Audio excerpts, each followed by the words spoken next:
31 años durmiendo al lado de un mentiroso. Y ni siquiera tuvo los huevos de decirme la verdad antes de morirse.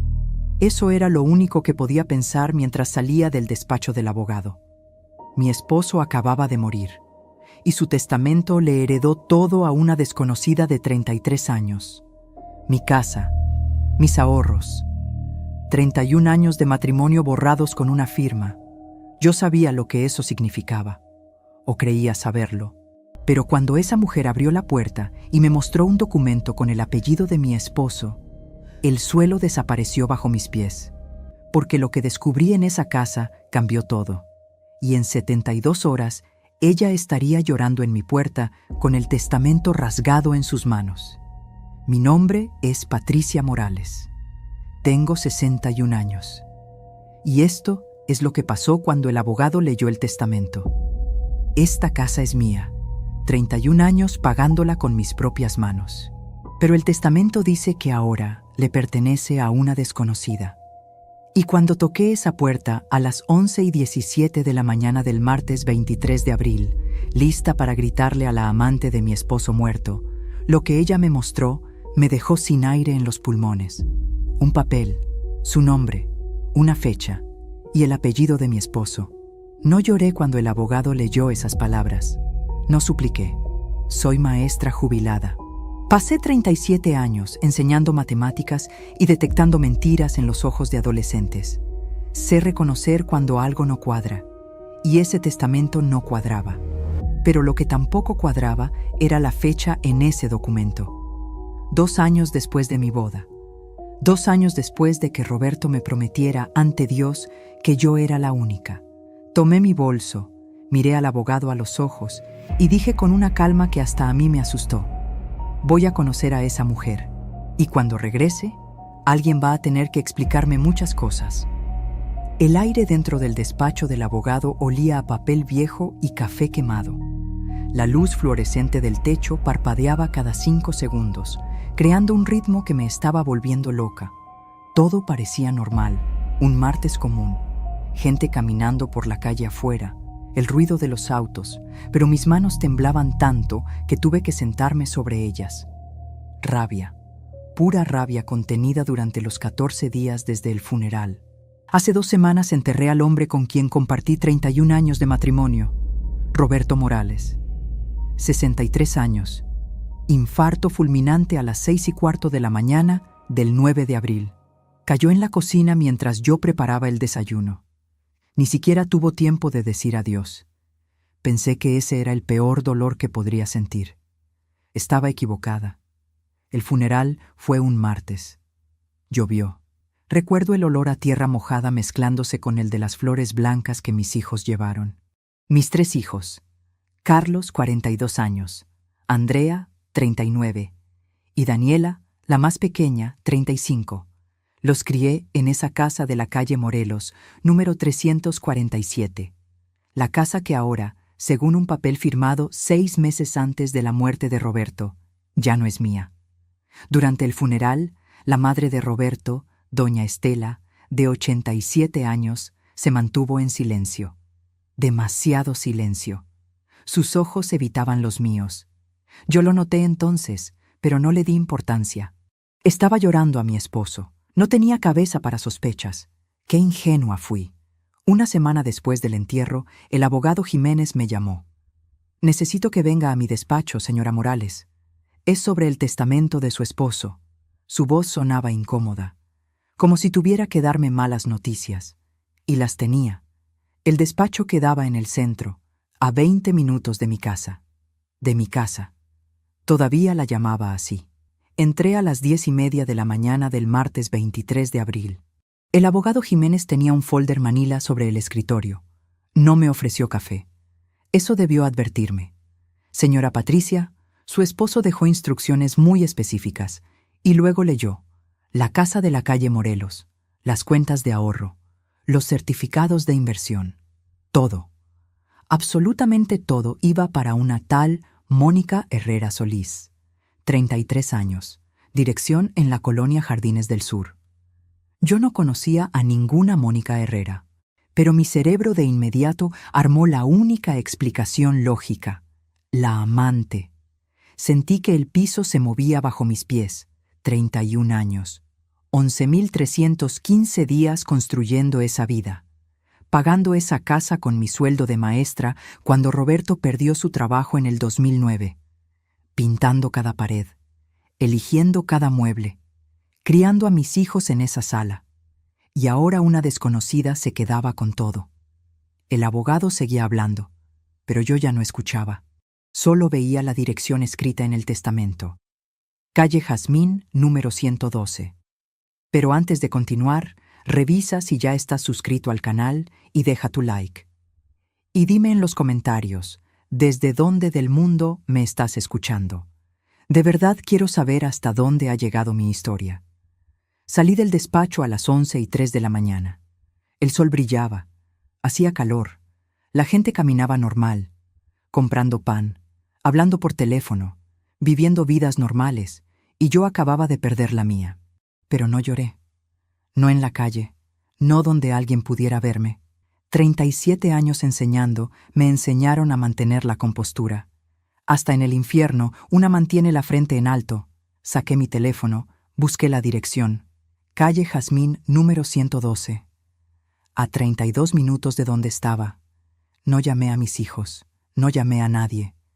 Esto lo iba a resolver yo sola. Tomé un taxi. Durante todo el camino ensayé lo que le diría.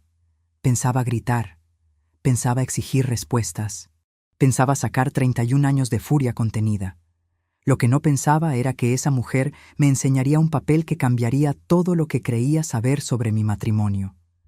La casa era pequeña, pintura blanca descascarada, un jardín con pasto seco. Nada lujoso. Nada que gritara amante consentida. Eso me confundió. Toqué el timbre a las 11:17 de la mañana. Escuché pasos del otro lado. La puerta se abrió. Era joven, mucho más joven de lo que esperaba. Cabello negro largo, ojos color café. Y cuando me vio, su rostro se puso pálido, como si supiera exactamente quién era yo. «¿Señora Patricia?» Su voz temblaba. Yo asentí. No confiaba en mi propia voz todavía. Ella tragó saliva. «Yo sabía que usted vendría. Pase, por favor. Necesito mostrarle algo. No entiendo por qué entré. Tal vez era curiosidad. Tal vez necesitaba ver con mis propios ojos dónde Roberto gastó el dinero que yo creía que era para nuestro futuro. La casa olía a canela. Había fotos en las paredes. Pero no pude verlas bien porque ella ya estaba caminando hacia la mesa del comedor. Tomó un sobre. Sus manos también temblaban. Antes de que me diga nada, necesita ver esto. Abrió el sobre. Sacó una certidión de nacimiento. Me la extendió. La tomé. Y leí. Mónica Herrera Solís. Nacida el 12 de marzo de 1993. Padre, Roberto Morales Vega. Madre, Carmen Solís Ruiz. 1993. 2 años después de mi boda. 2 años después de que Roberto me jurara fidelidad eterna. El papel se arrugó en mi mano. No era una amante. Era su hija. Una hija que nunca me mencionó. Una hija que escondió durante 33 años. Mis piernas dejaron de sostenerme. Tuve que agarrarme del respaldo de una silla. Sentía el corazón latiendo en mis oídos, tan fuerte que apenas escuchaba mi propia respiración. Mónica me guió hasta una silla. Se sentó frente a mí, y entonces habló. Yo tampoco lo sabía hasta hace 6 meses. Mi voz apenas salió. ¿Qué? Ella tragó saliva. Mi madre murió en octubre. Cáncer. En su lecho de muerte me dio una caja. Adentro estaban las cartas que le mandó durante años, y un sobre con dinero, cada mes, durante 33 años. Nunca vino a verme, nunca me llamó. Solo mandaba dinero, como si eso fuera suficiente. Sus ojos se llenaron de lágrimas. Pero había algo más en su voz. Un defecto, una manera de arrastrar ciertas sílabas. Sentí un escalofrío recorrerme la espalda. Mi hija Daniela hablaba exactamente así. Exactamente. El mismo defecto desde pequeña. Las mismas consonantes trabadas. ¿Y tu madre nunca te dijo quién era él? Mónica negó con la cabeza. Solo me dijo que era un hombre casado, que me había abandonado antes de nacer, que él nunca quiso saber nada de mí. Por eso cuando el abogado me llamó hace 2 semanas, pensé que era una broma cruel, pero no lo era. Él me dejó todo lo que debería ser de usted. Mis manos temblaban sosteniendo esa certidumbre. Las palabras danzaban frente a mis ojos. Lo que yo no sabía entonces era que faltaba una pieza más, una pieza que destrozaría lo poco que quedaba de mi imagen de Roberto. Y esa pieza tenía un nombre: Estela, mi suegra, la mujer que me abrazó en el funeral, la mujer que lloró conmigo, la mujer que siempre supo. Pero eso lo descubriría después, en 72 horas, cuando todas las mentiras salieran a la luz. Mónica se levantó y fue a la cocina. Regresó con 2 tazas de café. Mis manos seguían temblando cuando tomé la mía. El vapor subía creando espirales que se desvanecían en el aire. Todo se sentía irreal, como si estuviera viendo mi vida desde afuera, como si esta no fuera mi historia. ¿Quiere que le cuente cómo pasó? Su voz era suave, casi compasiva, y eso me enfureció más. No quería su compasión, quería respuestas. Quería entender cómo el hombre con el que dormí durante 11.315 noches pudo esconderme esto. Asentí. Pero no confié en mi voz para hablar. Mi madre se llamaba Carmen Solís. Trabajaba limpiando oficinas en el centro. Conoció a Roberto a finales de 1989. Él acababa de conseguir trabajo en una empresa de contabilidad. En ese entonces aún no estaba comprometido con usted. Ella limpiaba ese edificio. Mónica tomó aire. Mi madre me contó que él era encantador, que le traía café, que se quedaba después de su turno para hablar con ella, que le prometió que dejaría a su esposa. Ahí estaba. La frase que toda mujer engañada teme escuchar. Dejaría a su esposa. Yo era la esposa que según Roberto iba a dejar. Pero nunca lo hizo. 33 años después seguía casado conmigo. O había estado. Hasta que su corazón decidió detenerse a las 6:15 de la mañana del 9 de abril. Cuando mi madre le dijo que estaba embarazada, en marzo de 1990, él entró en pánico. Desapareció por 2 meses. No contestaba llamadas. Cambió de rutina. Mónica miró su taza. Luego, en mayo, le dijo la verdad, que había conocido a otra mujer, que se iba a casar con ella, que lo sentía pero no podía reconocerme. Mi madre no lo volvió a buscar hasta después de que yo naciera. Entonces sí fue a su casa, en el verano de 1991.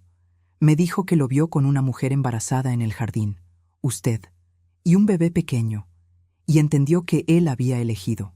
Que nosotras nunca seríamos parte de esa elección. Carlos, mi hijo mayor, nació en julio de 1991, 4 meses después de que naciera Mónica. Cuando Carmen lo vio jugando en el jardín, ya tenía casi 2 años. Yo estaba embarazada de Andrea. Recordaba esos días. Roberto jugando con él en el jardín los domingos, yo preparando la comida, creyendo que éramos una familia feliz. Mientras en algún lugar de la ciudad, Carmen limpiaba oficinas con mi hija creciendo en su vientre. ¿Y el dinero? ¿Cuándo empezó a mandar dinero? La voz me salió más dura de lo que pretendía. Mónica se encogió un poco. Cuando yo tenía 3 meses, mi madre dice que él apareció una noche. Le dio un sobre con efectivo. Le dijo que vendría cada mes, pero que nunca quería verme, que no existía para él. Y cumplió. Durante 33 años mandó dinero. Nunca faltó un mes, pero tampoco vino nunca. Hice cálculos mentales rápidos. 37 años enseñando matemáticas me habían dado esa habilidad. Mónica nació en marzo de 1993. Roberto empezó a mandarle dinero 3 meses después. Junio de 1993. Ese verano yo estaba embarazada de Andrea, con náuseas todo el día, y Roberto salía 2 veces al mes diciendo que tenía juntas de trabajo. Juntas de trabajo. Mentiras. Todo había sido mentiras. ¿Cuánto? ¿Cuánto te mandaba? Mónica bajó la mirada. 2,000 pesos al mes. Durante 33 años. Hice el cálculo. 79,000 pesos en total. No era una fortuna, pero tampoco era poco. Y yo trabajando doble turno cuando Roberto perdió su empleo en 2009, dando clases particulares los fines de semana, vendiendo postres para sacar dinero extra, mientras él mandaba 2,000 pesos mensuales a una hija que según él no existía. Algo no cuadraba. Si Roberto la había ignorado durante 33 años, ¿por qué de repente le dejaba todo en el testamento? ¿Qué había cambiado? Mónica pareció leer mi mente, porque me hizo la pregunta antes de que yo pudiera formularla. ¿Se pregunta por qué me lo dejó todo? Asentí. Ella se levantó. Fue a un cajón. Sacó un sobre arrugado. Lo puso sobre la mesa frente a mí. Esta carta llegó junto con el testamento. Es de alguien que usted conoce muy bien. Tomé el sobre. Mis dedos rozaron el papel grueso. Papel caro. No era la letra de Roberto. Era letra de mujer. Letra temblorosa de persona mayor. Y entonces vi el nombre en el remitente. Estela Vega de Morales. Mi suegra. El aire se congeló en mis pulmones. Abrí la carta. La fecha era del 20 de octubre del año pasado, 5 meses antes de la muerte de Roberto, y las primeras líneas me quitaron el aliento. Mónica, me estoy muriendo. Los doctores me dan 3 meses, tal vez 4, y no puedo irme sin arreglar el error más grande de mi vida. Yo sabía de ti desde el principio. Tu madre vino a buscar a Roberto cuando tenías 2 meses. Yo abrí la puerta. Yo la corrí. Yo le dije que mi hijo nunca te reconocería, que no quería bastardos ensuciando el apellido Morales. Mis ojos se llenaron de lágrimas. Seguí leyendo. Las palabras se volvían borrosas. Le exigí a Roberto que te mantuviera en secreto, que mandara dinero para que se callaran, pero que nunca te viera, que nunca te reconociera. Y él obedeció. Durante 33 años obedeció. Pero ahora que estoy frente a la muerte, entiendo que fui yo la que cometió el pecado. No tu madre. No tú. Yo. La carta continuaba. Estela le contaba a Mónica que había obligado a Roberto a hacer un testamento, que si él moría primero, todo debía ir para ella, la hija que él nunca conoció, la hija que ella había rechazado.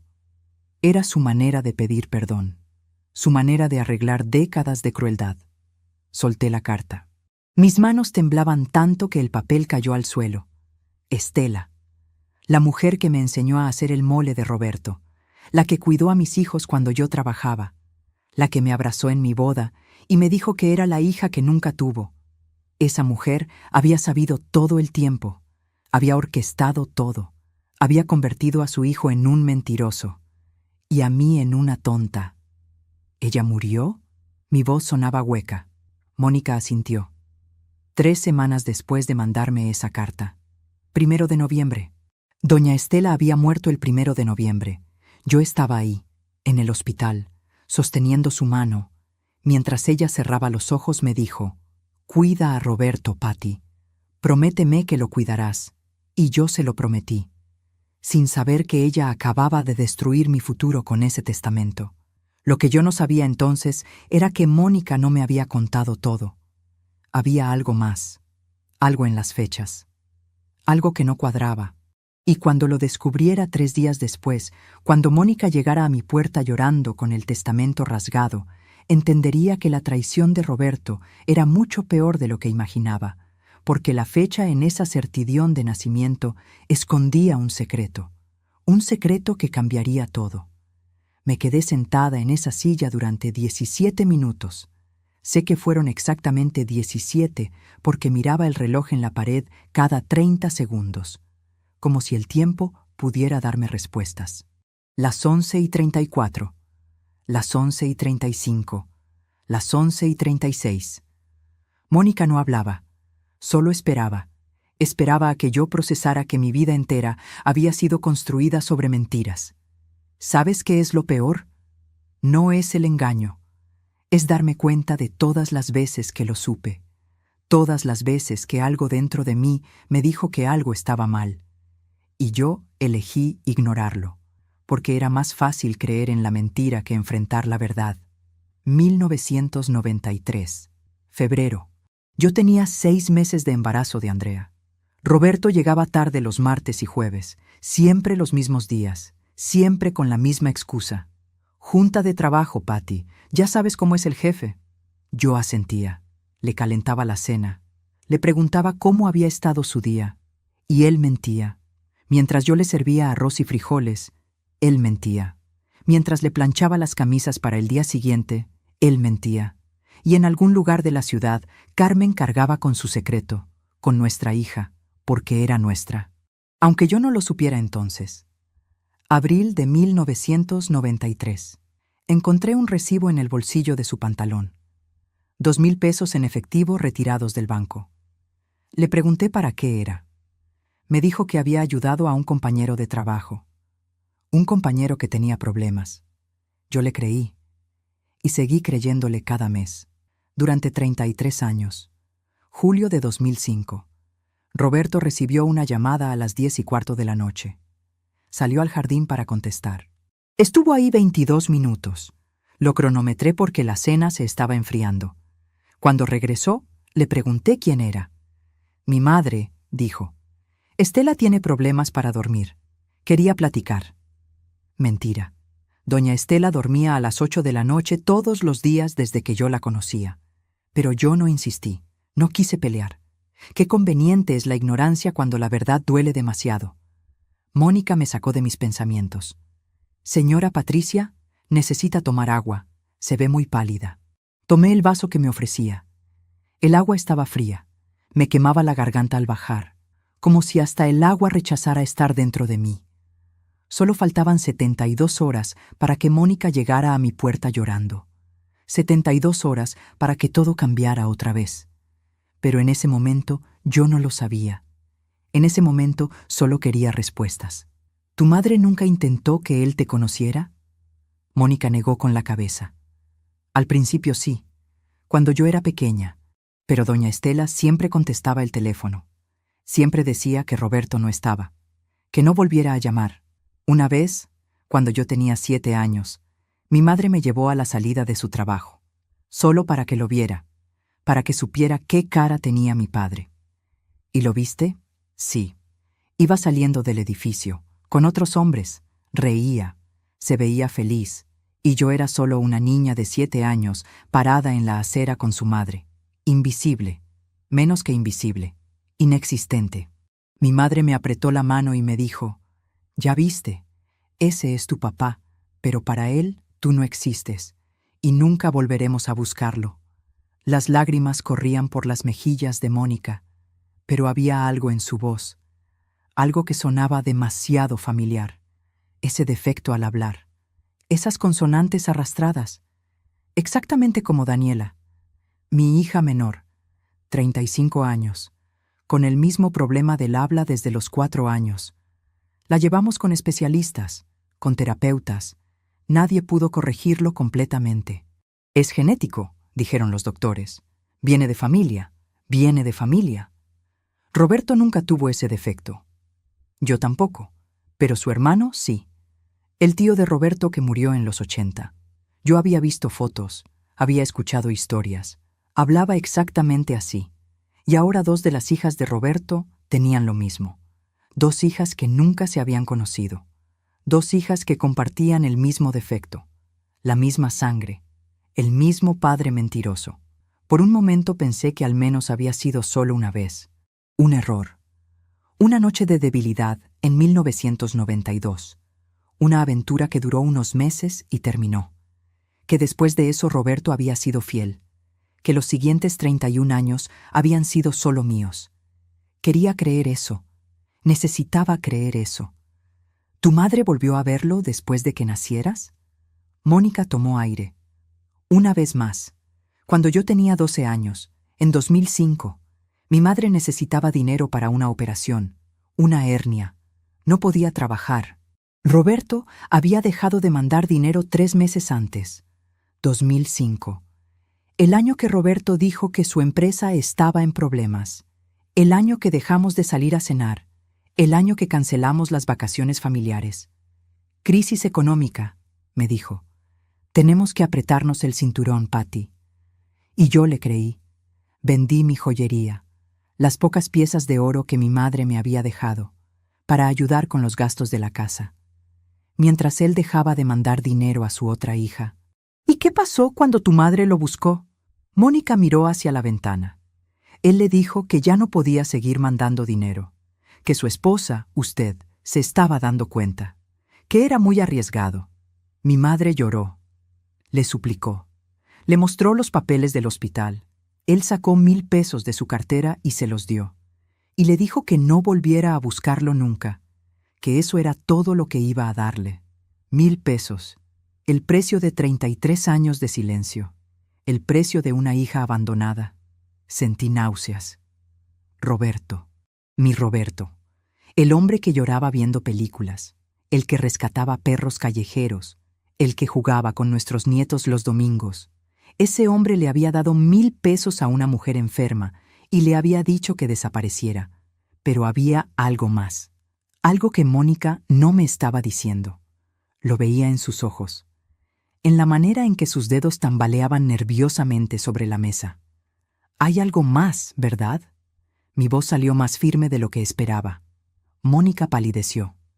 Sí, pero no sé si debería decírselo. Ya es suficiente dolor por un día. No, dime todo. Necesito saber todo. Mis manos ya no temblaban. Había llegado a ese punto donde el dolor es tanto que el cuerpo simplemente se apaga. Se vuelve frío, funcional, práctico. 37 años enseñando matemáticas me habían enseñado a resolver problemas. Y esto era un problema. Con datos, con fechas, con hechos. Y yo iba a juntar cada pieza hasta ver la imagen completa. Saqué mi teléfono, abrí la aplicación de notas, empecé a escribir. Fechas, nombres, cantidades. Mónica me miraba confundida. ¿Qué está haciendo? Documentando. Anoto todo. Siempre lo he hecho. Es un hábito de maestra. Cuando algo no cuadra, busco los errores. Y aquí hay errores. Muchos errores. Y voy a encontrar cada uno. Mónica tragó saliva.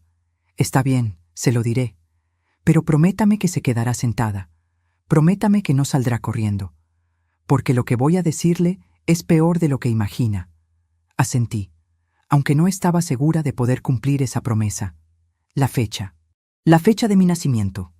12 de marzo de 1993. ¿Sí? ¿Qué tiene?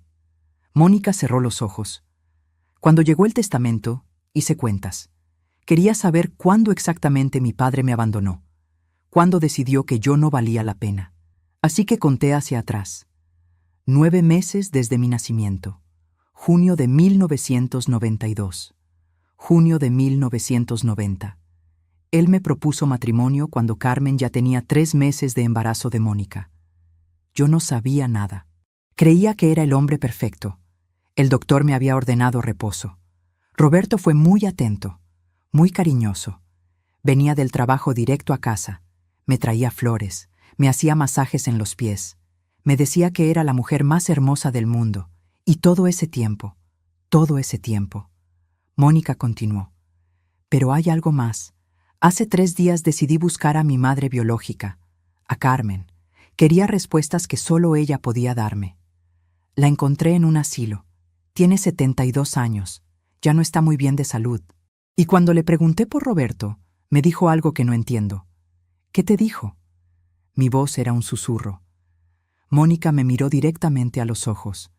Me dijo que Roberto la seguía buscando, que nunca dejó de buscarla, hasta hace 2 años, que él decía que me quería conocer, pero que doña Estela no lo dejaba, que mientras su madre viviera, él no podía reconocerme. El reloj marcaba las 12:08 de la tarde, y yo estaba segura de una sola cosa. Todavía no sabía toda la verdad, pero la iba a descubrir, aunque me tomara cada minuto de lo que me quedaba de vida. A veces confiamos demasiado en quienes no lo merecen. ¿Tú también has sido decepcionado por alguien que amabas? Comparte tu historia en los comentarios. Quiero leerte y saber que no estoy sola en esto. Carmen, la mujer que mi esposo buscó durante décadas. La mujer que, según él, no significaba nada. La mujer cuya hija ahora estaba sentada frente a mí, contándome verdades que yo había sido demasiado ciega para ver. ¿Tu madre sigue en ese asilo? Mónica asintió. Asilo San Rafael, en la Colonia Centro, Habitación 203. Escribí la dirección en mi teléfono. Necesitaba escucharlo de ella.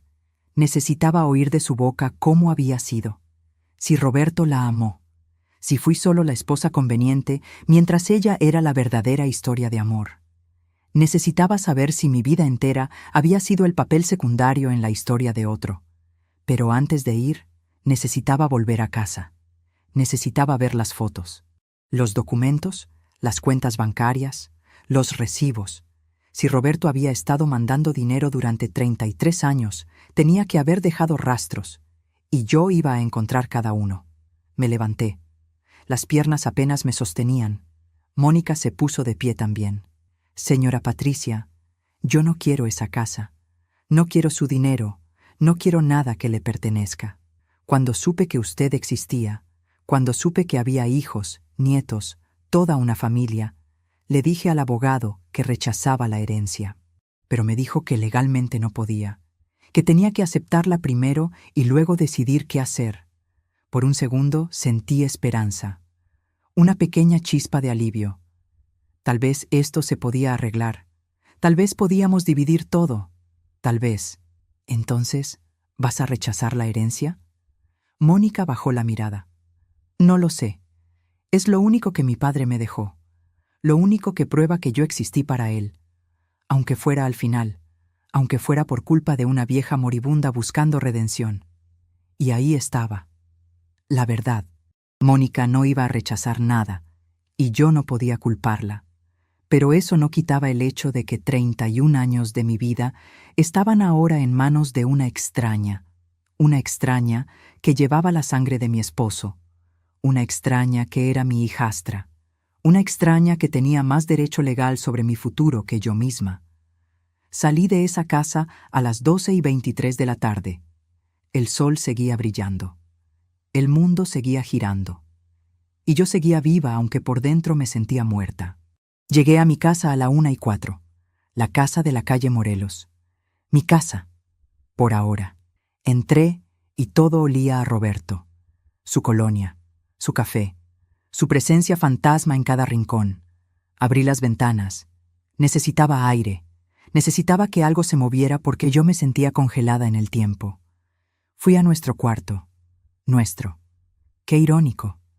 Nunca había sido nuestro. Había sido mío y de sus mentiras. Abrí su closet. Su ropa seguía ahí. Camisas planchadas, pantalones doblados, zapatos alineados. Como si en cualquier momento fuera a volver del trabajo. Como si todavía estuviéramos en la farsa. Empecé a buscar. Bolsillos, cajones, cajas. Encontré recibos de restaurantes, de gasolineras, de tiendas, todos normales, todos explicables. Y entonces encontré algo en el bolsillo interior de un saco negro. El saco que usaba para ocasiones especiales.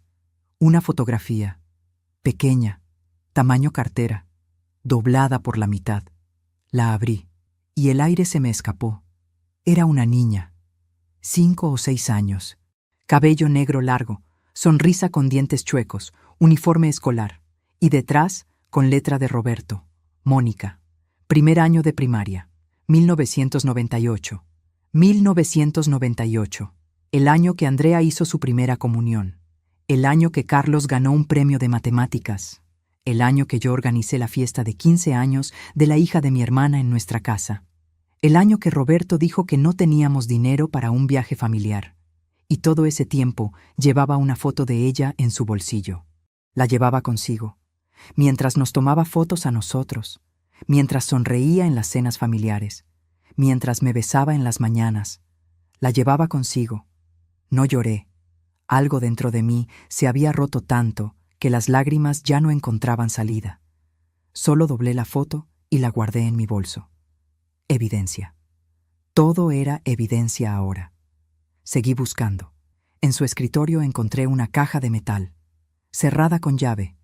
La llave estaba en su llavero. El llavero que la policía me había devuelto junto con su cartera y su reloj después del infarto. Abrí la caja. Adentro había cartas, docenas de cartas, todas con el mismo remitente, Estela Vega de Morales, mi suegra, fechas desde 1993 hasta el año pasado. Tomé una al azar, fechada en marzo de 2010. Roberto, te prohíbo que vayas a ver a esa bastarda. Me lo prometiste. Mientras yo viva, esa niña no entra a esta familia. Le mandas el dinero y punto. Es lo único que merece. Si Patricia se entera, la culpa será tuya. Recuerda quién pagó tu educación. Recuerda quién te salvó cuando perdiste tu trabajo. Me debes obediencia. No lo olvides. Mamá. 2010. El año que Roberto perdió su trabajo. El año que yo vendí mis cosas para ayudar con los gastos. El año que me dijo que su madre nos había prestado dinero. Dinero que nunca llegó a mis manos. Dinero que, según él, habíamos usado para pagar deudas. Mentiras. Todo habían sido mentiras. Leí otra carta. 2015. Año nuevo. Roberto. Me enteré que la buscaste en Navidad, que llevaste un regalo para la bastarda. ¿En qué estabas pensando? Tienes una familia real. Patricia y tus hijos son tu familia. Esa mujer y su cría no son nada. Si vuelves a buscarlas, le diré todo a Patricia. Destruiré tu matrimonio. ¿Me entiendes? Mamá. Roberto la había buscado. En Navidad de 2015. Navidad de 2015. Yo recordaba esa Navidad. Roberto salió en la tarde del 24. Dijo que iba a comprar el vino que había olvidado. Tardó 3 horas. 3 horas. Volvió con 2 botellas baratas y una excusa sobre el tráfico. Yo le creí. Y le serví la cena. Y brindamos. Y cantamos villancicos. Mientras él cargaba el peso de haber visto a su otra hija. La hija que, según su madre, era una bastarda que no merecía ni su apellido. Pero lo que me rompió fue la última carta, fechada en octubre del año pasado, justo antes de que Estela muriera. Roberto, me quedan semanas de vida y necesito arreglar lo que hice mal. Obligué al abogado Jiménez a redactar un testamento. Cuando mueras, todo irá para Mónica, la niña que rechacé, la niña que convertí en un secreto. Es la única manera de pedirle perdón. Sé que Patricia sufrirá, pero ella es fuerte. Ella sobrevivirá. Ella siempre sobrevive.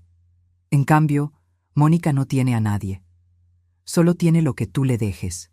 No intentes cambiar el testamento. Ya está firmado. Ya está sellado. Si lo intentas, tengo instrucciones de que el abogado le cuente todo a Patricia, de todas formas. Haz esto por mí. Es lo último que te pediré. Mamá. Ella es fuerte. Ella sobrevivirá. Ella siempre sobrevive. Como si eso justificara destruir mi vida. Como si mi capacidad de sobrevivir fuera razón suficiente para quitarme todo.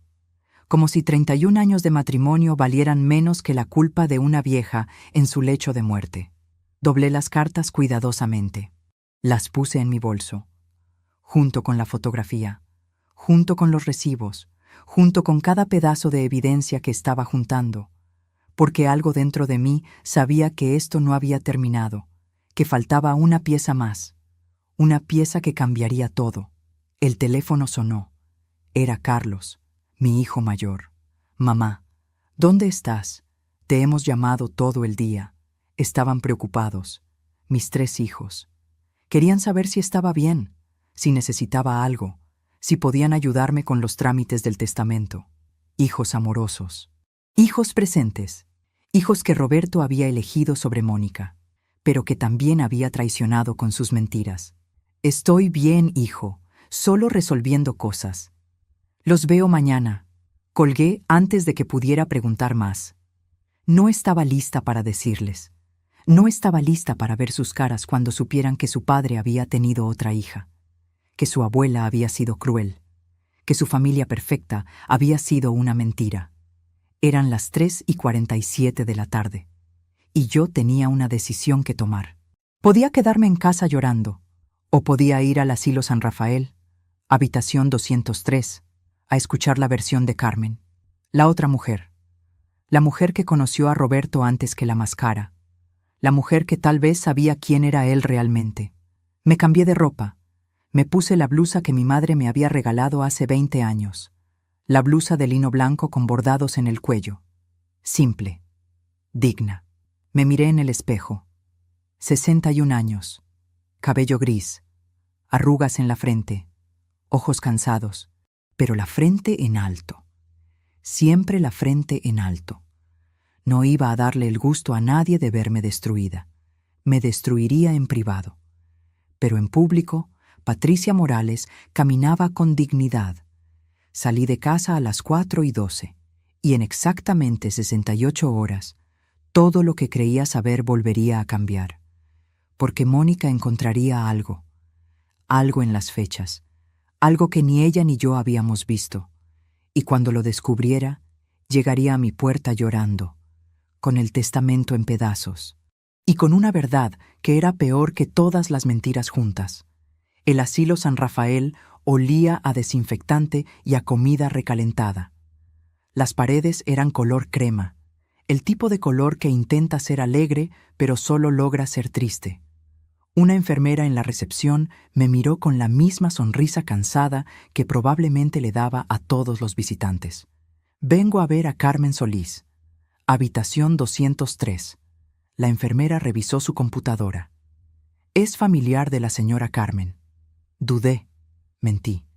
Sí, soy su cuñada. La enfermera asintió. No le creyó. Pero tampoco le importó. Segundo piso. Elevador al fondo. Subí las escaleras. Necesitaba mover el cuerpo. Necesitaba que la sangre circulara porque me sentía congelada por dentro. Cada escalón era un esfuerzo. Cada respiración me costaba.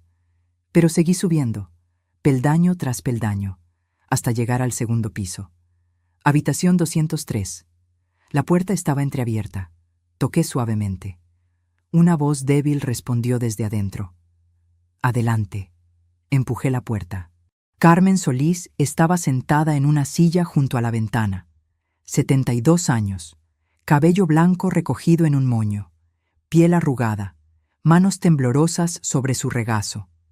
Me miró con ojos que todavía eran brillantes, inteligentes, llenos de vida a pesar del cuerpo frágil. ¿Usted es Patricia? Me sorprendió que supiera mi nombre, que supiera quién era yo. Asentí. No encontraba palabras. Ella sonrió tristemente. Mónica me llamó hace una hora. Me dijo que la había visitado, que le había mostrado las cartas. Sabía que vendría. Siéntese, por favor. Tenemos mucho de qué hablar. Me senté en la cama. La única otra silla de la habitación estaba ocupada por ella. El colchón se hundió bajo mi peso. Carmen me miraba con una expresión que no podía descifrar. ¿Era compasión? ¿Lástima? ¿Culpa? Usted quiere saber si yo lo amé, si Roberto me amó, si su matrimonio fue real o fue solo una mentira conveniente. Su voz era suave pero firme, directa. Aprecié eso. Sí, eso quiero saber. Mi voz apenas salió. Carmen tomó aire. Lo amé. Durante 2 años lo amé con la intensidad estúpida de una mujer de 28 años que cree que el amor lo puede todo. Roberto era encantador, divertido. Me hacía sentir especial. Me decía que su matrimonio era un error, que se había casado muy joven, que usted era buena mujer pero que no había amor, solo costumbre. Cada palabra era un cuchillo, pero necesitaba escucharlas, necesitaba saber. Carmen continuó. Cuando quedé embarazada, él se asustó. Desapareció durante 2 meses, cambió de trabajo, cambió de número. Yo lo busqué. Fui a su casa, la vi a usted en el jardín, embarazada, con un niño jugando a sus pies. Y supe que todo lo que Roberto me había dicho eran mentiras. Usted no era una esposa fría, era una mujer enamorada cuidando de su familia. Y yo era la tonta que había creído en las palabras de un mentiroso. Y después de que Mónica naciera, Carmen miró por la ventana. Él volvió. 3 meses después del parto, una noche, tocó mi puerta. Traía un sobre con dinero. Me dijo que iba a mandarlo cada mes, pero que nunca iba a reconocer a Mónica, que su madre no lo permitía, que si yo hablaba, si lo buscaba, si causaba problemas, se aseguraría de que nunca viera un peso más.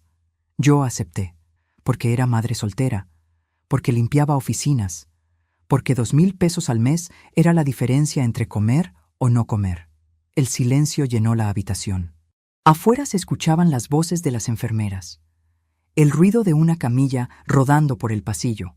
La vida continuaba, pero dentro de esa habitación el tiempo se había detenido. 2 mujeres, 2 vidas destruidas por el mismo hombre, 2 historias entrelazadas por mentiras. Pero hay algo que Mónica no sabe. Carmen me miró directamente a los ojos. Algo que nunca le dije, algo que Roberto me hizo prometer que me llevaría a la tumba. Mi corazón se aceleró. ¿Qué? Carmen cerró los ojos. Cuando Mónica tenía 3 años, Roberto vino a verme. No por el dinero. El dinero siempre lo mandaba por correo. Vino a verme a mí. No, por favor. No quería escuchar lo que seguía. Pero Carmen continuó. Me dijo que me extrañaba, que pensaba en mí, que su matrimonio con usted era solo una fachada, que me amaba. Y yo, Dios me perdone, le creí otra vez.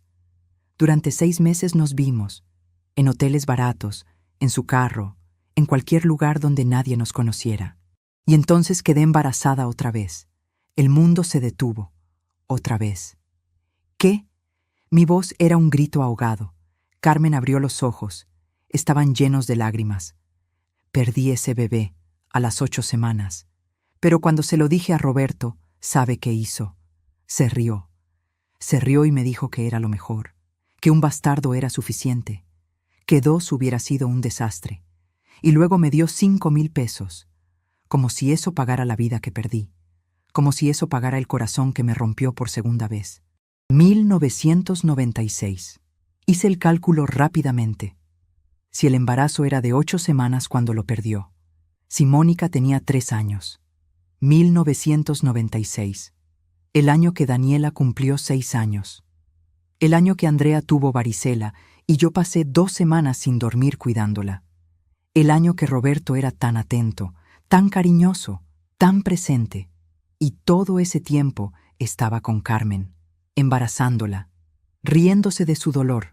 Mientras te cuento todo esto, me pregunto desde dónde podrías estar escuchándome. Escribe el nombre de tu ciudad en los comentarios. Me encantaría saber hasta dónde están llegando mis palabras. Después de eso no lo volví a ver. Solo el dinero que llegaba cada mes. Puntual, como un reloj, durante 30 años. Hasta que hace 2 años dejó de llegar. Carmen se limpió las lágrimas. Pensé que finalmente se había olvidado de nosotras, que habíamos dejado de existir para él. Y me sentí aliviada. Porque significaba que era libre, libre de esperarlo, libre de odiarlo, libre de amarlo. Pero entonces Mónica me trajo la noticia, el testamento, la herencia, y entendí que nunca fuimos libres, que él seguía controlando nuestras vidas incluso desde la tumba. Me levanté. Las piernas me temblaban. Necesitaba salir. Necesitaba aire.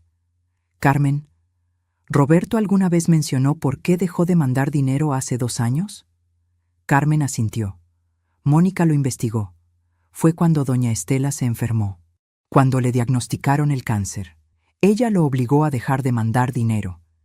Dijo que cada peso debía ir para su tratamiento, para su cuidado.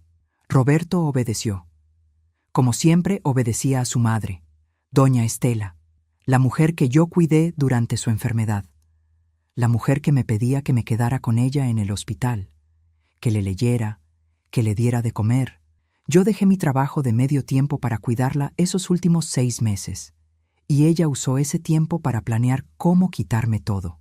Usó su enfermedad para manipular a Roberto, para controlar hasta el último detalle de su venganza, porque eso era, venganza, no redención. Estela no quería salvar a Mónica, quería castigarme a mí, por ser la esposa que su hijo eligió, por ser la madre de sus nietos legítimos, por tener lo que Carmen nunca tuvo, un apellido, un lugar, una familia. Solo faltaban 64 horas. 64 horas para que Mónica descubriera la última pieza del rompecabezas. La pieza que yo todavía no veía. La pieza que cambiaría todo otra vez. Salí del asilo a las 5:32 de la tarde. El sol comenzaba a ocultarse. El cielo era color naranja y rosa. Hermoso, cruel en su belleza. Caminé hasta mi carro, cerré la puerta, y ahí, donde nadie podía verme, donde nadie podía juzgarme, finalmente lloré. Grité. Golpeé el volante con mis puños hasta que me dolieron las manos. Solté 31 años de rabia, de dolor, de traición. Lloré por la Patricia que creyó en su matrimonio.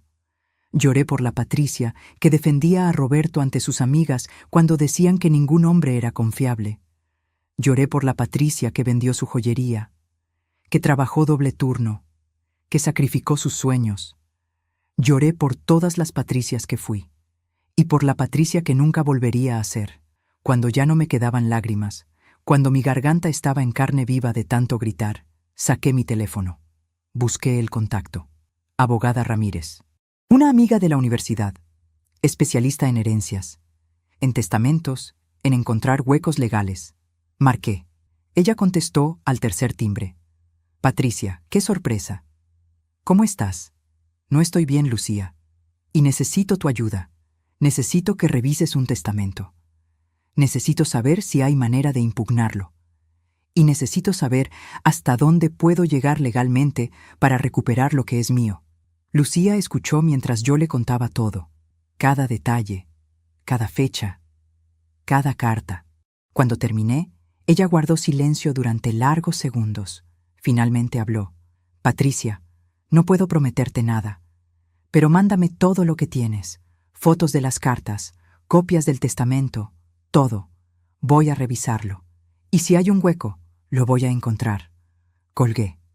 Eran las 6:17 de la tarde del martes 23 de abril. Y por primera vez desde que salí del despacho del abogado, sentí algo parecido a la esperanza. No era mucho, apenas una chispa, pero era suficiente para seguir adelante. Lo que yo no sabía era que no iba a necesitar encontrar un hueco legal, porque en 60 horas, Mónica descubriría algo que haría que todo el testamento fuera irrelevante. Algo en las fechas. Algo que nadie había visto. Ni el abogado, ni Estela, ni Roberto, ni siquiera yo. Y cuando lo descubriera, vendría a mi puerta, llorando, con el testamento hecho pedazos en sus manos, y con una verdad que era peor que todas las mentiras anteriores. Llegué a casa a las 7:04 de la noche. La casa estaba oscura, fría. Encendí todas las luces, cada lámpara, cada foco. Necesitaba luz. Necesitaba ver todo con claridad porque había pasado 31 años en la oscuridad.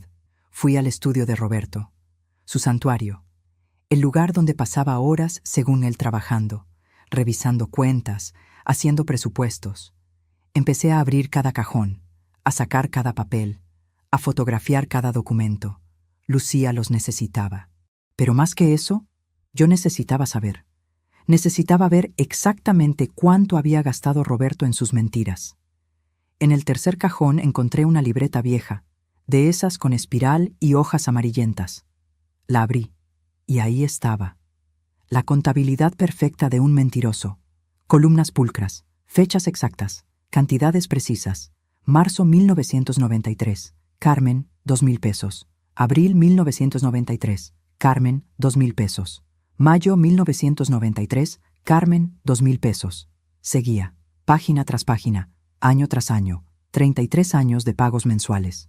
2,000 pesos cada mes. 79,200 pesos en total. Pero había más. Había otras anotaciones. Diciembre 1998, regalo Mónica Navidad, 500 pesos. Agosto 2005, Hospital Carmen, 1,000 pesos. Marzo 2010, cumpleaños. Mónica 17, 800 pesos. Él la había recordado. En Navidades, en cumpleaños, en emergencias. No eran solo pagos automáticos. Era atención, era cuidado, era una relación. Y durante todo ese tiempo me decía que trabajaba horas extra, que tenía gastos de trabajo, que necesitábamos ahorrar, mientras gastaba en una hija que según él no existía. Fotografié cada página, envié cada foto a Lucía, y seguí buscando, porque si había una libreta, podía haber más. En el closet, Detrás de cajas de zapatos viejos, encontré otra caja de metal, más grande, sin llave a la vista. La saqué. Pesaba. La llevé a la cocina, busqué un martillo y la abrí. El metal cedió al tercer golpe. Adentro había dinero. Fajos de billetes atados con ligas. Conté. 50,000 pesos. Y una nota escrita a mano, con letra de Roberto, para Mónica, por si algo me pasa. Que sepa que pensé en ella. 50,000 pesos escondidos. Mientras yo pagaba la luz con mi pensión. Mientras compraba lo más barato en el mercado. Mientras le decía a mis hijos que no podía ayudarlos económicamente porque la pensión apenas alcanzaba. 50,000 pesos que él guardaba para la hija que abandonó. Mientras a mí me daba excusas. Tomé el dinero. Lo guardé en mi bolso. Era mío ahora. Evidencia. O justicia. No estaba segura. Solo sabía que no lo iba a dejar ahí, para que el abogado se lo diera a Mónica junto con todo lo demás. El teléfono sonó. Era Andrea, mi hija del medio. «Mamá, Carlos dice que estás rara, que colgaste muy rápido. ¿Estás bien? ¿Necesitas que vaya?» Su voz estaba llena de preocupación, de amor, de ese amor que Roberto no le dio a Mónica.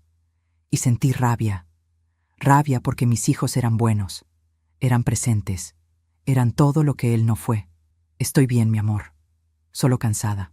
Ya sabes, los trámites del testamento son agotadores. Nos vemos mañana». Mentí, como él me había mentido, porque algunas verdades son demasiado pesadas para compartirlas por teléfono. Colgué. Eran las 8:37 de la noche, y entonces lo vi.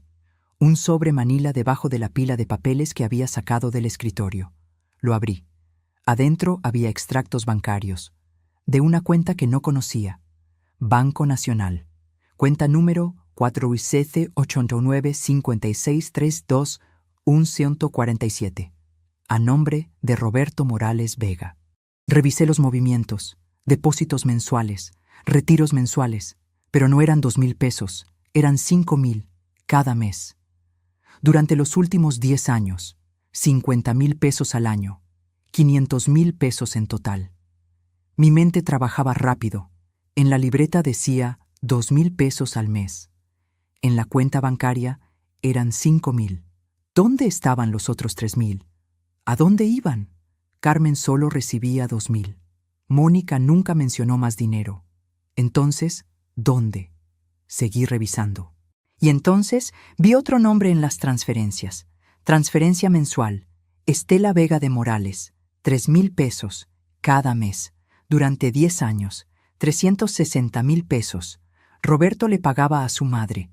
3,000 pesos mensuales. ¿Por qué? ¿Por su silencio? ¿Por su complicidad? ¿Por mantener el secreto? Doña Estela, la mujer que siempre decía que no necesitaba nada, que su pensión le alcanzaba. La mujer que yo cuidé durante su enfermedad, me estaba cobrando. Roberto le pagaba por mantener la boca cerrada, por amenazarlo, por controlarlo. Y cuando ella se enfermó, cuando necesitó más dinero para su tratamiento, le exigió que dejara de mandar dinero a Carmen, porque todo debía ser para ella, hasta el último peso. Fotografié todo, cada extracto, cada transferencia. Lo mandé a Lucía y escribí: «Esto es extorsión. Esto prueba que mi suegra lo manipulaba. ¿Sirve de algo?» Lucía respondió en segundos: «Sigue buscando. Esto es oro. Necesito más». Volví al estudio. Saqué todo. Cada papel, cada carpeta, cada documento. La alfombra estaba cubierta de evidencia, de pruebas, de 31 años de mentiras documentadas. Y entonces encontré algo que no esperaba. Un documento legal, fechado en septiembre del año pasado, 6 meses antes de la muerte de Roberto. Un documento de cambio de testamento. Pero este no le dejaba nada a Mónica. Este testamento me dejaba todo a mí. Con fecha de septiembre, firmado por Roberto. Certificado por un notario diferente. Había 2 testamentos. Uno de septiembre que me favorecía. Uno de octubre, un mes después, que favorecía a Mónica. ¿Cuál era válido? El más reciente según la ley, el de octubre. el que Estela lo había obligado a hacer. Pero el de septiembre probaba algo. Probaba que Roberto había querido dejarme todo, que había ido con un notario por voluntad propia, y que un mes después, cuando Estela se estaba muriendo, ella lo había obligado a cambiar todo. Esto era coerción, esto era manipulación, esto podía invalidar el testamento de octubre. Llamé a Lucía. Eran las 10:11 de la noche. Ella contestó al primer timbre. Dime que encontraste algo bueno. Le conté sobre los 2 testamentos, sobre las transferencias a Estela, sobre el dinero escondido, sobre todo. Lucía silbó. Patricia, esto cambia todo. Mañana a primera hora vamos con el juez. Esto es coerción de un moribundo. Esto es extorsión. Esto puede anular el testamento de octubre. Pero necesito que traigas todo. Original. Cada papel, cada foto. Todo. Mañana sería el día. 60 horas después de leer el testamento, iba a pelear. Iba a usar cada papel, cada mentira, cada transferencia. Iba a demostrar que Estela había manipulado a su hijo, que el testamento no era válido, que mi casa seguía siendo mía. Pero lo que ninguna de nosotras sabía era que Mónica estaba haciendo sus propias investigaciones, que ella también había encontrado algo. Algo en las fechas de su nacimiento, algo que cambiaría todo el caso, algo que haría que ningún testamento importara. Me quedé despierta toda la noche, organizando papeles, haciendo copias, creando una carpeta con cada evidencia, cronológicamente ordenada, como una buena maestra, paso por paso, mentira por mentira, peso por peso. A las 3:42 de la madrugada encontré algo más. Una póliza de seguro de vida, a nombre de Roberto, con beneficiaria, Patricia Morales. 500,000 pesos. 500,000 pesos que nadie había mencionado, que el abogado Jiménez no había incluido en el testamento, porque no formaba parte del testamento. Era un documento separado, con beneficiaria irrevocable. Yo llamé a Lucía aunque era de madrugada. Esto nos da apalancamiento, dijo. Si peleamos el testamento y perdemos, al menos tienes el seguro. 500,000 pesos. No es todo, pero es algo. Es un respiro. Un respiro. Después de 31 años, merecía más que un respiro. Merecía justicia. Merecía verdad. Merecía todo lo que había construido con mis propias manos.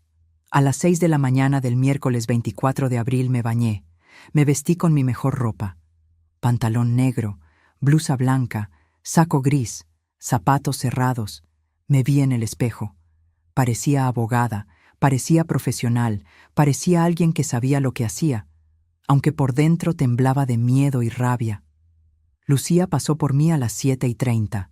Traía café, 2 tazas. Las necesitábamos. En el carro revisamos todo otra vez, cada papel, cada foto, cada argumento. Íbamos a ver al juez Moreno, un hombre justo según Lucía, un hombre que odiaba la manipulación de ancianos, un hombre que podía ayudarnos. Pero cuando llegamos al juzgado a las 8:43, había alguien esperándonos en la entrada. Mónica, con los ojos rojos, con papeles en la mano, con el testamento, roto, hecho pedazos, llorando. Señora Patricia, necesito hablar con usted. Necesito enseñarle algo. Algo que descubrí anoche. Algo sobre mi fecha de nacimiento. Algo que cambia todo. Su voz temblaba. Lucía me miró. Yo miré a Mónica. Y supe que lo que venía no iba a ser bueno. ¿Qué descubriste? Mónica respiró hondo. Revisé mi acta de nacimiento original. La que está en el registro civil. No la copia que tengo en casa. La original. Porque algo no me cuadraba. Y descubrí que la fecha está mal. Muy mal. ¿Mal cómo? Mi corazón latía tan fuerte que lo sentía en la garganta. Mónica me extendió un papel, un acta de nacimiento, original, sellada, certificada, con su nombre, con el nombre de Roberto, con el nombre de Carmen, y con una fecha, 12 de marzo de 1991. 1991. No 1993. 1991. el año que Carlos nació, el año que Roberto y yo llevábamos casados solo 6 meses, el año que yo estaba embarazada por primera vez. La copia que tengo en casa dice 1993, pero es falsa. Mi madre la falsificó, para proteger a Roberto, para que si alguien investigaba, pareciera que nací después. Pero nací antes, nací cuando usted estaba embarazada de su primer hijo. Mónica lloraba. Eso significa que mi padre la engañó desde antes de casarse, que ya estaba con mi madre, que tal vez nunca la amó, que todo fue mentira desde el principio. El mundo se inclinó. Lucía me sostuvo del brazo. 1991. Roberto me pidió matrimonio en junio de 1990. Nos casamos en septiembre. Carlos nació en julio de 1991. Y Mónica nació en marzo, 4 meses antes que Carlos, lo que significaba que cuando Roberto me propuso matrimonio, cuando me juró amor eterno, cuando me prometió fidelidad, Carmen ya estaba embarazada, de 6 meses. Y él lo sabía. Todo había sido mentira. Desde el principio, desde la primera promesa, desde el primer te amo, me senté en las escaleras del juzgado. Las piernas no me sostenían. El cemento estaba frío bajo mi cuerpo. El sol de la mañana me daba en la cara, pero yo sentía hielo en las venas. Lucía hablaba. Mónica lloraba. Pero yo solo veía esa fecha, 12 de marzo de 1991. Junio de 1990. Roberto me llevó a cenar a un restaurante italiano, el más caro de la ciudad. Pidió vino. Me tomó la mano sobre la mesa. La luz de las velas hacía brillar sus ojos. Patricia, eres el amor de mi vida. Cásate conmigo. Y yo dije que sí. Lloré de felicidad. Llamé a mi madre desde el teléfono del restaurante. Llamé a mis amigas. Grité al mundo que me iba a casar. Y mientras yo gritaba de felicidad, Carmen tenía 3 meses de embarazo. 3 meses cargando a una niña que Roberto ya sabía que existía. Porque los hombres saben, siempre saben. Planeamos la boda para septiembre. 3 meses. Mi madre cosió mi vestido. Blanco, largo, con encaje en las mangas. Yo quería todo perfecto. Roberto era atento, cariñoso. Iba conmigo a probar pasteles, a elegir flores, a revisar el salón. Sonreía en cada foto. Y Carmen crecía. 6 meses de embarazo, 7, 8, sola, limpiando oficinas con una panza que le impedía agacharse. Nos casamos el 14 de septiembre de 1990. Iglesia llena. Mis amigas de damas. Los amigos de Roberto de padrinos. Doña Estela llorando en primera fila. Lágrimas de alegría, dijo. Mentira. Lágrimas de una mujer que sabía que su hijo estaba cometiendo el peor de los pecados. Casarse con una mujer mientras tenía a otra esperando su hijo. La luna de miel fue en Acapulco. 5 días, fotos en la playa, cenas románticas, noches de amor. Y en la ciudad, Carmen entraba a su 9º mes, sola, asustada, esperando al hombre que le había prometido que dejaría a su prometida. Porque las mentiras de Roberto no eran solo para mí, eran para todos. Él le dijo a Carmen que me dejaría, que cancelaría la boda, que ella era su verdadero amor, y le mintió. Se casó conmigo, y la dejó sola, doblemente traicionada. Mónica me tocó el hombro. Su mano temblaba tanto como la mía. Lo siento. Siento tanto que mi existencia le haya causado esto. Yo no elegí nacer. Yo no elegí tener un padre mentiroso. Yo solo. Su voz se quebró. Yo solo quería saber de dónde venía, quién era. Y ahora desearía no haberlo descubierto nunca. La miré. Realmente la miré. Por primera vez desde que abrió esa puerta 2 días atrás. Tenía los ojos de Roberto, la misma forma de nariz, las mismas manos largas, pero tenía algo más. Tenía el mismo peso en los hombros que yo cargaba, el peso de las mentiras de un hombre que nos usó a todas. No es tu culpa. Mi voz salió ronca.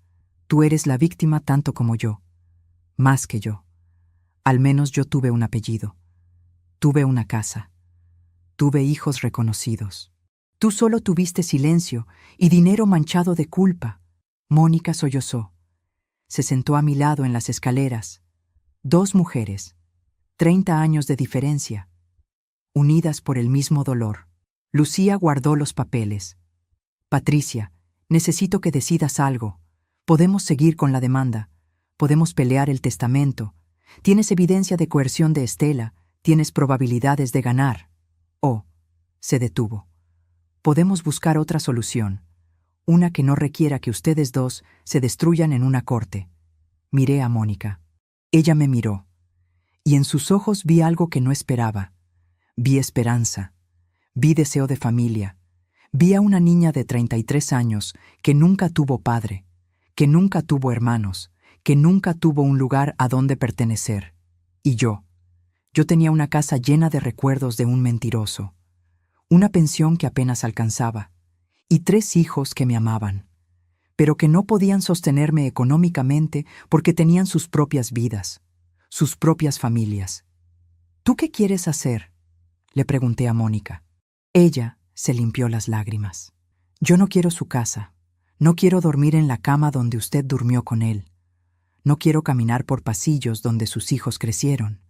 Esa casa es suya. Siempre lo fue.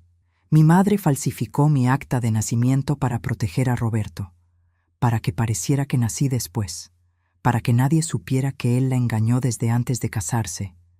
Pero la verdad es la verdad. Y la verdad es que mi padre era un cobarde que nos traicionó a todas.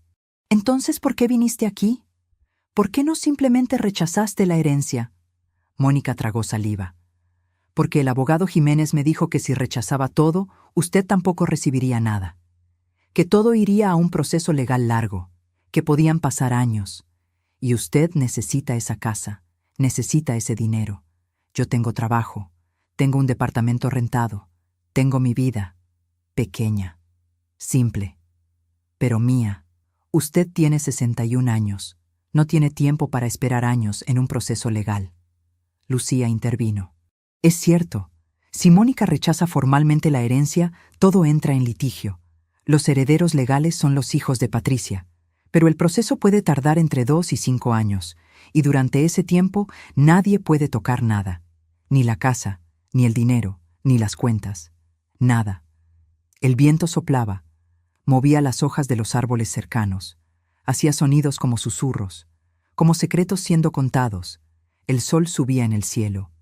Eran las 9:17 de la mañana del miércoles 24 de abril. 72 horas después de leer el testamento. 72 horas después de descubrir que mi vida era una mentira.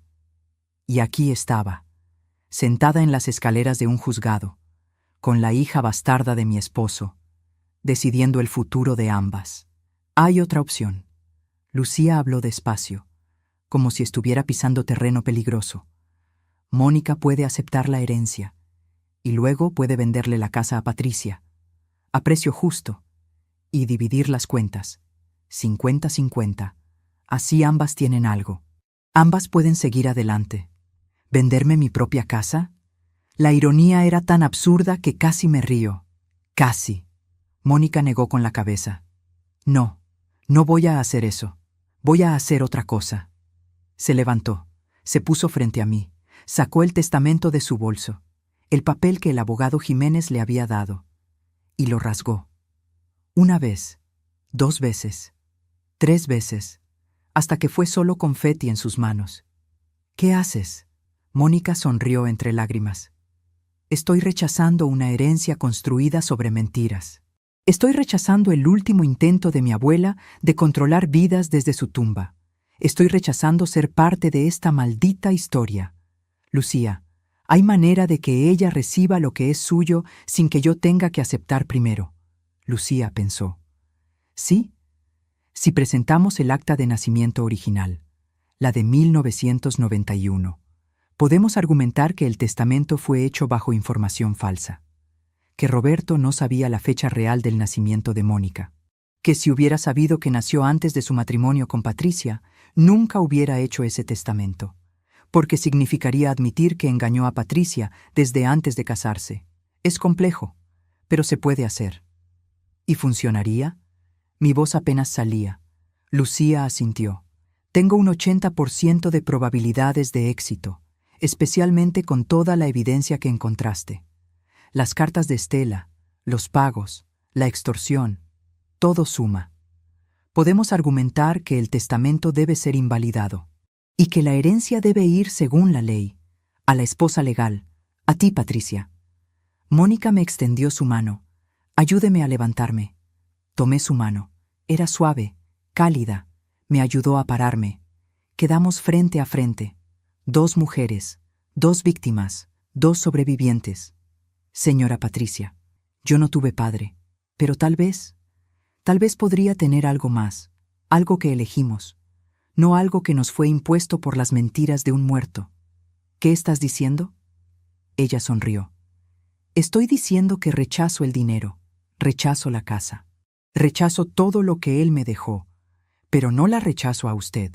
No rechazo la posibilidad de conocer a mis hermanos, de tener familia, no una familia construida en mentiras, sino una familia que decidimos construir, desde cero, con verdad. Y ahí, en las escaleras del juzgado, 72 horas después de que mi mundo se derrumbara, lo entendí. Mónica no era mi enemiga. Roberto lo era. Estela lo era. Las mentiras lo eran. Pero Mónica era solo una niña que nunca pidió nacer, que nunca pidió ser el secreto de nadie, y que ahora me ofrecía algo que no esperaba: verdad, honestidad y la posibilidad de algo nuevo. En 24 horas estaríamos frente al juez Moreno, con toda la evidencia, con el acta de nacimiento original, con las cartas, con todo, y en 48 horas tendríamos una respuesta. Pero ya no importaba tanto, porque había ganado algo más. Había ganado verdad, y había ganado una hija que nunca supe que necesitaba. Entramos al juzgado a las 9:38. Lucía llevaba la carpeta con todas las evidencias. Yo llevaba a Mónica de la mano, y sentía algo parecido a paz, o al menos al principio de la paz. El juez Moreno nos recibió en su despacho a las 10:05. Era un hombre de unos 65 años, cabello blanco, lentes gruesos, expresión seria pero no cruel.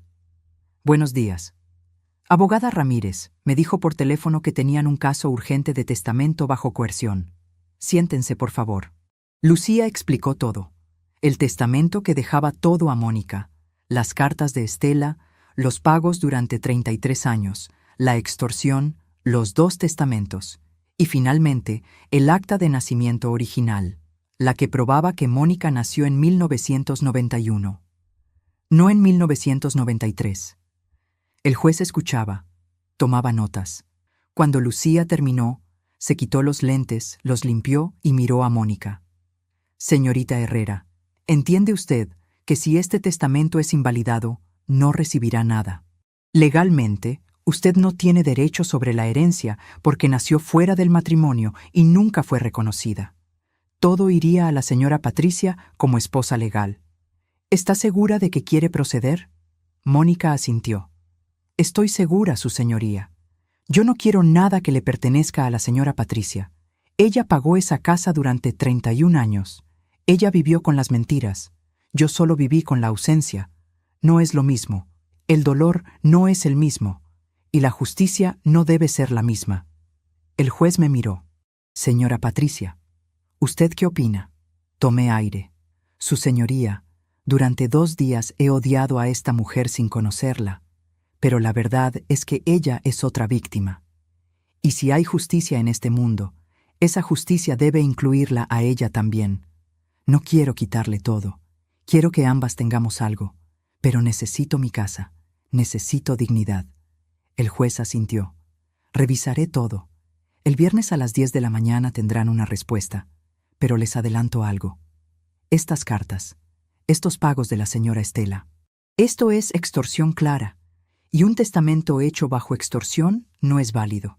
Prepárense para un fallo favorable, señora Patricia. Salimos del despacho a las 11:22. Mónica me detuvo antes de llegar a la salida.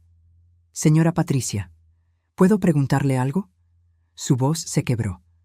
¿Usted cree que algún día podría verme como algo más que el error de su esposo? La pregunta me golpeó en el pecho. No sé. Fui honesta. No sé si puedo verte y no ver a Roberto. No sé si puedo verte y no recordar las mentiras. Pero sé que quiero intentarlo, porque tú no eres él. Tú eres mejor que él.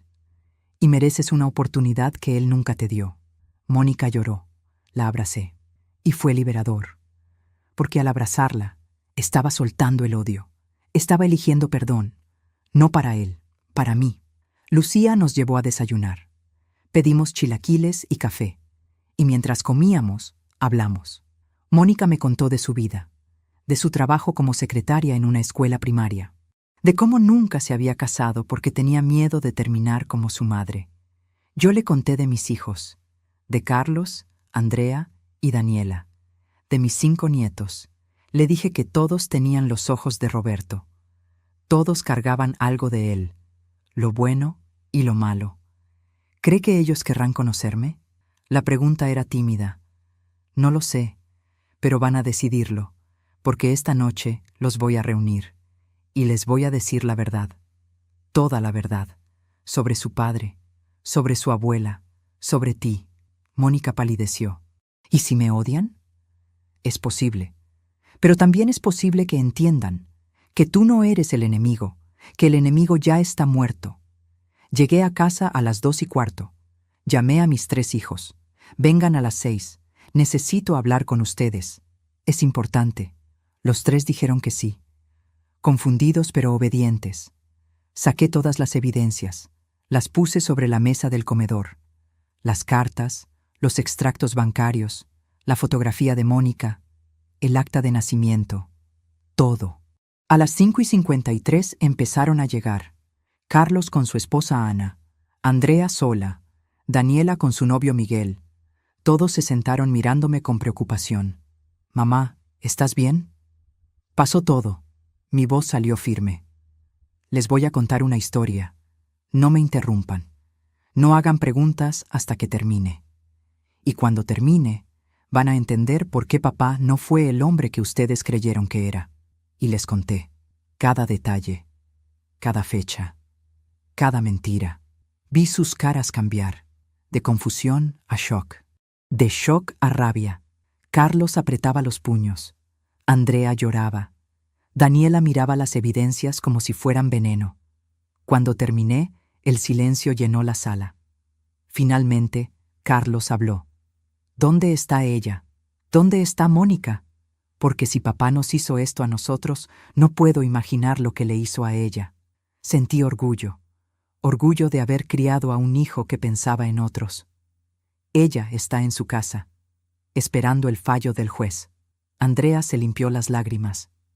Quiero conocerla. Quiero ver a mi hermana. Porque es mi hermana, ¿verdad? Tiene nuestra sangre.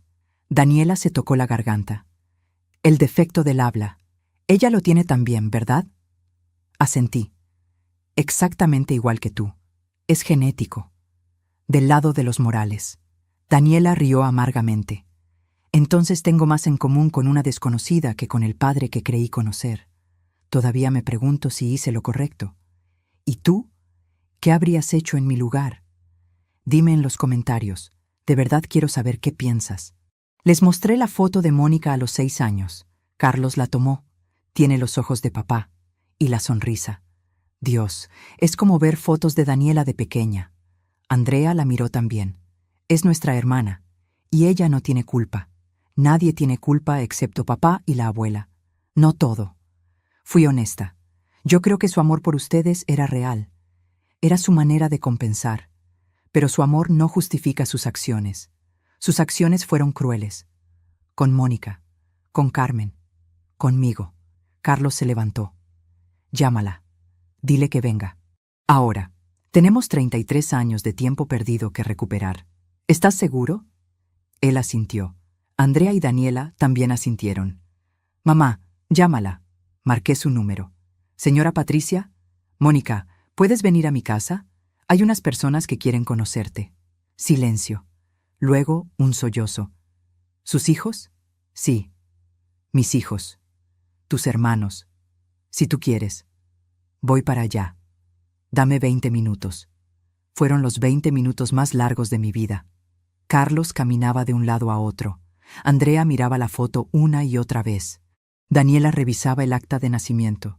A las 7:17 sonó el timbre. Abrí la puerta. Mónica estaba ahí, con los ojos rojos, con las manos temblando, con miedo. Pasa. Están en la sala. Ella caminó despacio, entró a la sala y se quedó congelada. Carlos fue el primero en moverse. Caminó hacia ella, la miró a los ojos. Hola, soy Carlos, tu hermano mayor, y siento mucho que nunca hayas tenido la oportunidad de conocernos. Extendió la mano. Mónica la tomó, y entonces Carlos la abrazó. Fuerte. Y Mónica se quebró. Lloró en el hombro de su hermano, el hermano que nunca supo que tenía. Andrea se unió. Luego Daniela. Los cuatro abrazados, llorando, por el tiempo perdido, por las mentiras, por la familia que debieron ser desde el principio. Y yo los miraba con lágrimas, porque esto era justicia, la justicia humana, la justicia del amor eligiendo ser más fuerte que las mentiras. El viernes a las 10 de la mañana estábamos todos en el juzgado, yo, Mónica, mis 3 hijos, Lucía, esperando el fallo del juez Moreno. Él entró a las 17. Se sentó, abrió la carpeta y leyó. Después de revisar toda la evidencia presentada, este juzgado determina que el testamento fechado en octubre del año pasado fue redactado bajo coerción y extorsión por parte de la señora Estela Vega de Morales. Las cartas presentadas prueban manipulación sistemática. Los pagos mensuales prueban extorsión continua. Por lo tanto, dicho testamento queda invalidado. La herencia del señor Roberto Morales Vega pasa en su totalidad a su esposa legal, la señora Patricia Morales, según dicta la ley. Carlos me sostuvo. Lo había ganado. Había recuperado mi casa, mi futuro, mi dignidad. El juez continuó. Sin embargo, este juzgado recomienda que la señora Patricia considere compartir parte de la herencia con la señorita Mónica Herrera Solís, quien ha demostrado carácter y nobleza. Pero eso queda a discreción de la señora Patricia.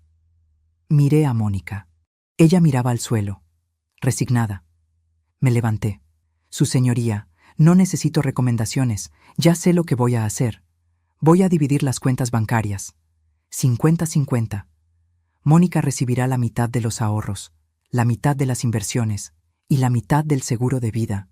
La casa es mía, pero el dinero es de ambas, porque ambas fuimos víctimas del mismo mentiroso. Mónica levantó la cabeza, sus ojos llenos de lágrimas. No tiene que hacer eso.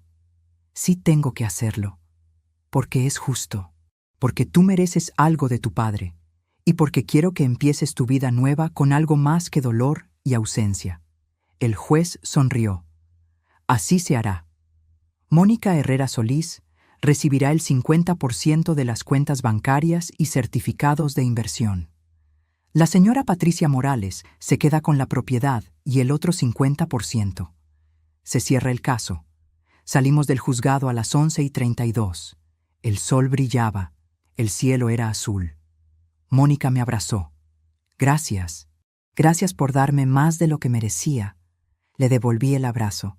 Mereces mucho más, y con el tiempo lo tendrás, porque ahora tienes familia, tienes hermanos, y me tienes a mí, no como madre, todavía no sé si puedo ser eso, pero como alguien que te ve, que te reconoce, que te da un lugar. Esa noche cenamos todos juntos, en mi casa, los 5, Carlos, Andrea, Daniela, Mónica y yo. Hice mole, el mole que Estela me enseñó, pero le cambié el sabor. Lo hice mío, porque esta era mi cocina, mi mesa, mi familia, reconstruida desde las cenizas de las mentiras. Mónica probó el mole. Está delicioso. Sonreí. Es nuevo. Una nueva receta para una nueva vida. Brindamos con agua de Jamaica. Por la verdad, por la justicia, por la familia que elegimos construir. Y mientras brindábamos, pensé en Roberto, en su tumba fría, en su legado destruido. Su castigo era que lo recordaríamos no por lo bueno que hizo, sino por las mentiras que vivió. Y ese era un castigo peor que cualquier cosa que yo pudiera haberle hecho. y Estela. Su castigo era que su plan había fallado, que en lugar de destruirme, me había dado algo nuevo, una hija que ella rechazó, una familia más grande. Su último acto de crueldad se convirtió en mi acto de redención. Los muertos no ganan siempre. A veces, los vivos eligen algo mejor. Han pasado 8 meses desde aquel viernes en el juzgado, 8 meses desde que recuperé mi casa y gané una hija que nunca pedí. La casa de la calle Morelos sigue siendo mía, pero ya no huele a Roberto. Cambié las cortinas, pinté las paredes de color azul claro. Regalé su ropa. Quemé las cartas de Estela en el jardín una tarde de junio. Vi cómo 33 años de manipulación desaparecían con el humo, y sentí algo parecido a libertad. Mónica viene a cenar todos los domingos. Siempre trae postre. Se sienta al lado de Daniela. Sus voces suenan casi idénticas cuando hablan. El mismo defecto, la misma sangre. Pero ahora es algo que las une. Carlos la ayudó a encontrar un mejor trabajo. Ahora es coordinadora administrativa en una escuela secundaria. Hace 3 meses compró un pequeño condominio. Nada lujoso, pero suyo, completamente suyo. Y cuando me invitó a conocerlo, lloré. Porque por primera vez en 33 años, Mónica tenía un lugar que nadie podía quitarle. Andrea la llevó a conocer a mis nietos. Los niños la aceptaron con esa simplicidad hermosa que solo ellos tienen.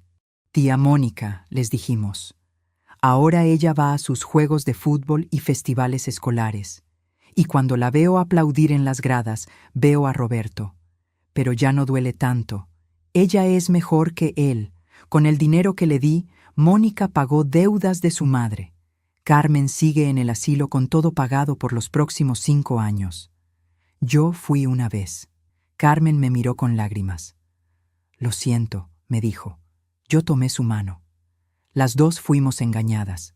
Las dos merecíamos mejor. El perdón es para nosotras mismas, no para él. Mis hijos procesaron el dolor cada uno a su manera. Carlos dejó de ir al cementerio. Andrea habló con un terapeuta durante 4 meses. Daniela escribió una carta llena de rabia y dolor. La puso en la tumba y nunca volvió. Yo también dejé de ir. La última vez fue en julio. Me paré frente a la lápida. Roberto Morales Vega, esposo amado, padre devoto, mentiras grabadas en piedra. Saqué mi alianza de matrimonio y la puse sobre la tierra. Te di 31 años de mi vida. Te di mi juventud, mi confianza, mi amor. Y tú me diste mentiras. Pero ya no te odio, porque el odio pesa. Así que te dejo aquí, con tus secretos, con tus cobardías. Y yo me voy. Libre, finalmente libre. No volví, porque Roberto ya no vivía en mi cabeza. Los muertos solo tienen el poder que los vivos les damos. Y yo decidí no darle más. El dinero lo invertí bien. Compré un local comercial que rento. Junto con mi pensión, vivo dignamente. Y eso es suficiente. Empecé a tomar clases de pintura. Algo que siempre quise hacer, pero Roberto decía que era un desperdicio. Pinto flores, paisajes, rostros de mujeres saliendo de la oscuridad hacia la luz. Mi instructora dice que tengo talento. Nunca es tarde para empezar algo nuevo.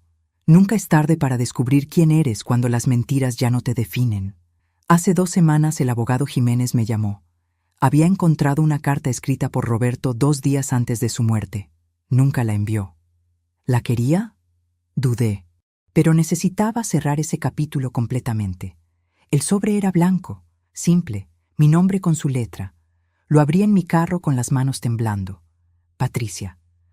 No sé si algún día leerás esto, pero necesito escribirlo. Necesito que sepas que te amé. A mi manera cobarde y rota, te amé. Fui débil. Fui controlado por mi madre toda mi vida. Y cuando debí elegir la verdad, elegí el silencio. Mónica existe. Y es mi culpa que nunca haya tenido padre. Es mi culpa que Carmen haya vivido en las sombras. Es mi culpa que tu vida fue una mentira. Perdóname si puedes, aunque sé que no merezco tu perdón. Roberto. Doblé la carta.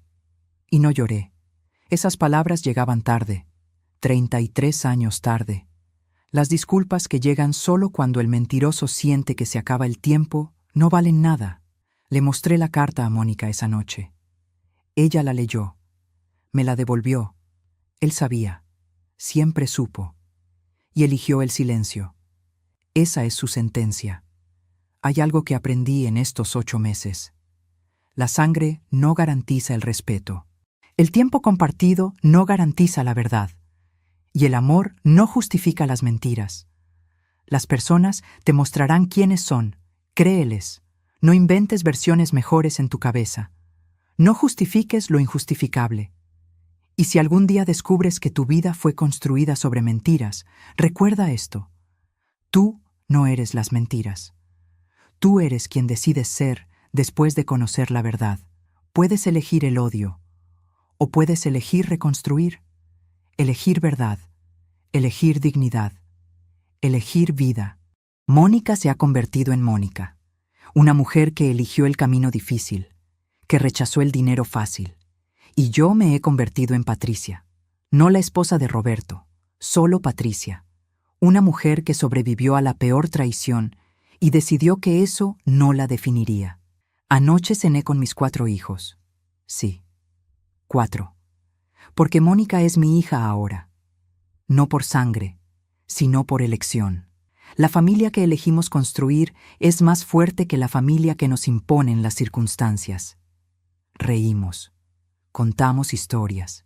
Carlos anunció que van a tener otro bebé, y yo miré esa mesa donde 31 años comí con un mentiroso, y ahora comía con verdad, con amor real, con familia real. 31 años durmiendo al lado de un mentiroso. Eso pensé al principio, pero ahora pienso algo diferente. Su cobardía me dio algo que nunca esperé. Me dio fuerza, me dio a Mónica. Me dio una vida nueva construida sobre verdades. Y si mis nietos algún día preguntan por su abuelo, les diré esto. Era un hombre que no tuvo el valor de vivir con verdad. Pero su cobardía nos enseñó que la verdad duele. Pero las mentiras destruyen. Y que siempre, siempre, debemos elegir el dolor de la verdad sobre la comodidad de la mentira. Algunas puertas, una vez cerradas, se quedan cerradas para siempre. La puerta de mi matrimonio con Roberto está cerrada, con llave, sellada, enterrada. Pero otras puertas se abrieron. Puertas hacia una vida que elegí construir. No la vida que me dieron, sino la vida que merecía. Y esa vida incluye domingos con 4 hijos. Incluye pinturas de mujeres saliendo de la oscuridad. Incluye una casa que huele a nuevo. Incluye dignidad, respeto, verdad. Esta casa sigue siendo mía, pero ahora, finalmente, también soy mía.